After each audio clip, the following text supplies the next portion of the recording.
So people are always asking us what it is we actually eat. And so we're going to be trying to share more of the staples that we eat on a daily basis. It can be hard. There's a lot of recipes out there that are keto, but then you actually look at the macros and it's like net carbs, 10 grams per serving or 10 grams per meal. And when you can only have 20 grams per day, that really eats up like how much you can have. And so trying to find the recipes and meals that are actually low carb, like medical keto amounts of low carb, can be challenging. In this video, I'm going to be showing you how we do one of our go-to recipes, bacon wrapped avocado. The ingredients for this are super simple. We have everything bagel seasoning. I do 3 avocados and I'm going to cut them into 6 slices each avocado.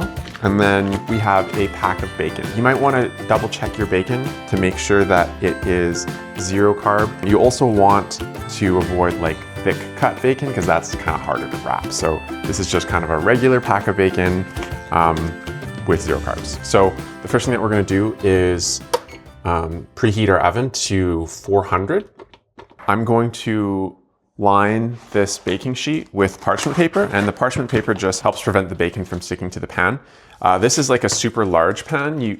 If you're gonna cook a whole pack of bacon and you don't have a super large pan, you might need to use a couple pans. Now, the reason why I cook the bacon on a baking sheet is that it's easy to cook like a whole pack of bacon. When I'm laying out the bacon, I try not to overlap it just so that when I go to grab a piece later on to wrap an avocado, I'm not like grabbing multiple pieces at a time. It's a little messy, I feel like, to make. Like I'm kind of constantly washing my hands. Okay, so Lauren just mentioned that, yeah, you should wash your hands after touching raw meat, and that's what I was just doing. While we're waiting for the oven to preheat before I put the bacon in, I'm gonna get started just getting the avocados ready. Avocados are something that we eat pretty much every meal. We put it on top of all of our meals. So we eat it a lot, but also kind of took for granted that it's not something that everybody eats a lot of, and actually had a family member reach out being like, what do I do? How do I eat this? You can eat an avocado just on its own with like a little bit of salt and pepper is great. I like to put like a tablespoon of olive oil with salt and pepper over an avocado and have it with some cheese, and that could just be its own meal. But anyways, what we're gonna do with this is just, I'm gonna cut it in half, kind of work your way around like this, because there's a giant pit in the middle, if you've never had an avocado before. Kind of twist it open, opens really easily. You're gonna kind of carefully put it down and just hit your knife into it like this, and then turn it, and the pit will come out. Pull the pit off carefully. And then Lauren likes to use a spoon to scoop it out. Depending on like how ripe the avocado is, you can see the skin just is beautifully peeling off of this one. Using a spoon is better. No, I'm not using a spoon. You don't need a spoon. You can see how beautifully it doesn't always come off this easily. Like this is a particularly nice looking avocado. When we buy the avocados, they're usually a little bit too hard. It's kind of a pain when you go to the store and you're trying to find an avocado that's ripe that you're going to eat that day, because usually there aren't any. Usually you have to let them sit for like 2 to 3 days, and then you'll be able to pick it up, and you'll be able to tell just by like kind of the softness, just by putting your thumb into it, that it's ready to eat. These ones actually might be a little overripe, and then they start to get kind of black spots and stuff, but you can still eat them. Anyways, once they reach that like kind of ideal firmness, or even a little bit before, if you put them in the fridge, then they last like days like that, or longer, right? Yeah, so they're great. So you really want to like get them into the fridge before they, get really soft and spotty, and then you don't really want to eat it. Bacon's ready to be put in, so cut it in here. Put the timer on for 15 minutes. Okay, back to cutting up avocados. We're gonna cut them into thirds. So some avocados, some thirds will be bigger than others, but it's a pretty good one. And we'll put them on a plate, ready to be wrapped up.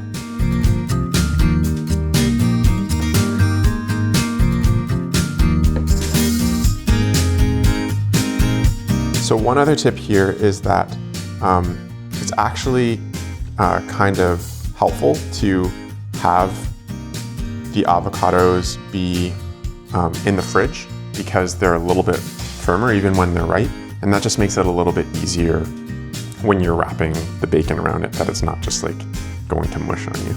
I think one of the reasons that this has kind of become a little bit more of a staple of ours is that it's relatively easy to make like a lot of them, and you can just store them in the fridge in a Tupperware and have them over the next few days. And I like to just have them cold, but you can have them for breakfast, lunch, dinner, snacks. They're easy to make a lot of quickly, and so they're also good to bring to like parties and get-togethers, where usually if you're going somewhere, you need to bring some keto food essentially for yourself, but you also need to be able to share with other people. And these are also quite popular with non-keto people as well. So something about the like everything bagel seasoning is that it says that there is 0 carbs per 1/4 teaspoon, but you know, I'll show you what we're gonna do. Like, we're going to use a bowl like this, and I'm gonna use more than 1/4 teaspoon. So what I'll do is I will dip the avocado in here just to kind of coat the avocado, just one side of the avocado. So I'm not really sure how much I use for the bagel seasoning. And yeah, 0 carb, but I'm guessing that like that it's just 0 carb for per 1/4 teaspoon. Yeah, they probably round down. There's no way there's 0 carbs in here. Its ingredients are dehydrated garlic, white and black sesame seed, dehydrated onion, sea salt, poppy seed, and sunflower oil. Okay, so now it's just a matter of waiting for the bacon to cook. By time lapse, yeah. Like, just me waiting? No, you should do one of those like... Why? Can you just do it?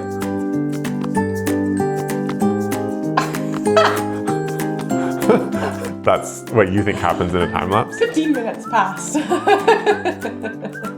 We should talk about the philosophy behind yeehaw. Okay, yeah, sure. If things are good, yeehaw.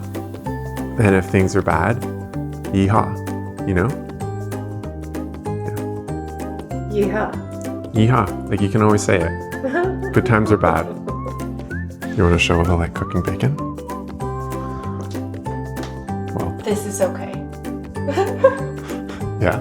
It's okay. Yeah, if your bacon steams like that, it's just steam. Ooh. Okay, so timer's up, but it looks like it probably needs a little bit longer. So this, to me, I would like it to be a little bit crispier, so I'm gonna put it back in for probably another couple minutes at least. It's never too crispy. Well, okay, and here's the thing, is that it actually can be too crispy. It can be so crispy that you just can't wrap it around the avocado because it just breaks. So you don't want it to be that crispy. Lauren is being like, maybe I do. What crispy bacon? Make a salad, whatever. Yeah? Bacon avocado crumble. Yeah. Why don't we just throw it all in a blender? Doesn't need to be pretty. Have a paste. All going in the same place, you know? Make it a paste. Like, really pivot this recipe. Oh yeah, bacon avocado smoothie with some cream. Pro tip: don't open the oven and stick your face right in there, because the steam is just gonna like, yeah. Whew. Sounds like you're speaking from experience. I am. Okay, you would go crispier than this, eh? Yep. Okay, personal preference. You're gonna have some of these too, so I'll put it back in. But there is kind of like a tip with respect to the crispiness thing. What you want to do is, like, we're going to take it out and we're going to let it sit for about 5 minutes or so, because, and we're not going to like put the bacon on a paper towel plate or anything like that and get the grease off of them, because we want the fat in these. And if we did that, then we're getting rid of the fat, and also then it starts to get like more crispy or whatever.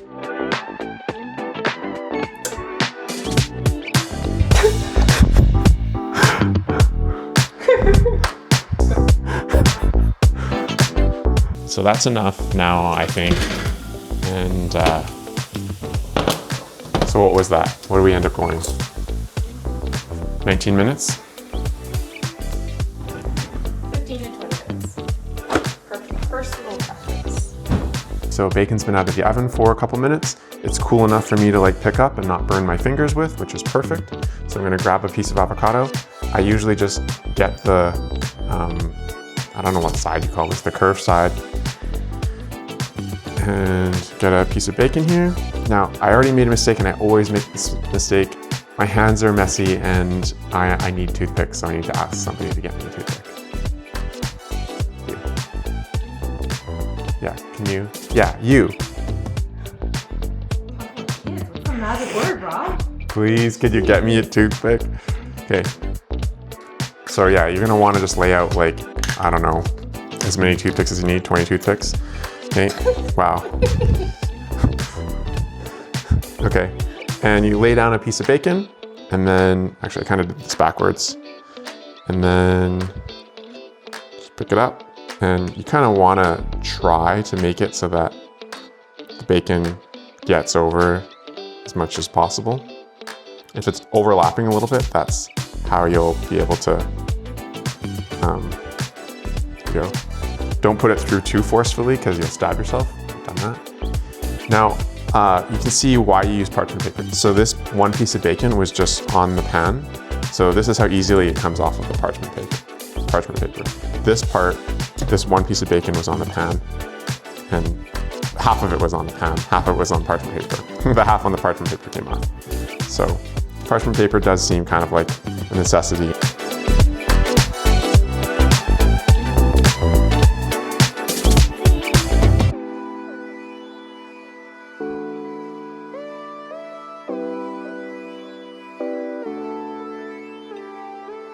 Okay, so I wanted to go over what the macros are for this particular meal. Per slice, about 19 grams of fat, 18.93, net carbs, 0.5 grams, and protein of 4.29. So this is low carb, relatively low protein, which I think is actually, at least personally, I've found a difficulty with respect to keto in terms of you can find things that are low carb, but they're also really high protein and sort of high fat.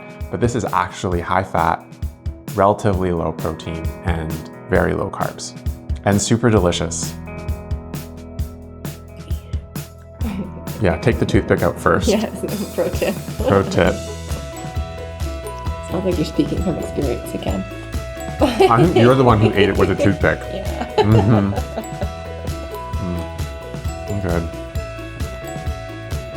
I feel like we discovered everything bagel seasoning and then started putting it on everything. And that's what led to this recipe. Mm-hmm. I kind of like to eat these with a fork and knife. Feels a little bit less like, messy. Whatever. You're also not the biggest fan of eating these as leftovers, like cold. But I don't love leftover bacon. Especially if it's not crispy. But it's not bad. It's pretty good. And they're like, really, they're little fat bombs. Like, what did you say? 19 grams of fat per one? You usually don't just eat one either. Okay, I hope you found this helpful and that you go and give it a try yourself. Bon appetit. Bon appetit.